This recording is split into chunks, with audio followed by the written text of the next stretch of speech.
আজি 20 ছেপ্টেম্বৰ ৰাতিপুৱা 6:30 বাজি গ'ল। জুবিন দা অবিহনে প্ৰথমটো ৰাতিপুৱা মানে এতিয়াও যেন বিশ্বাস হোৱা নাই, প্ৰায় বহুতৰে বিশ্বাস হোৱা নাই এতিয়াও যে জুবিন দা আমাৰ মাজত নাই।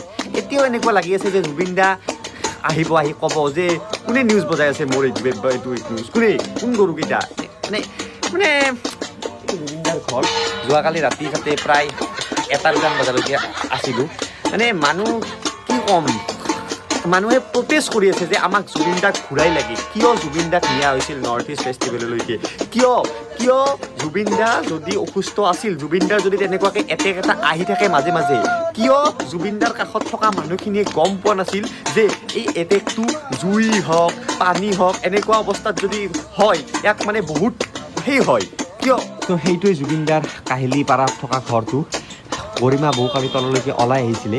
মানে ভাবিব নোৱাৰা মানুহ বৰ্তমানো চাওক, পুলিচ গোটেই ৰাস্তা বৰ্তমানো ব্লক।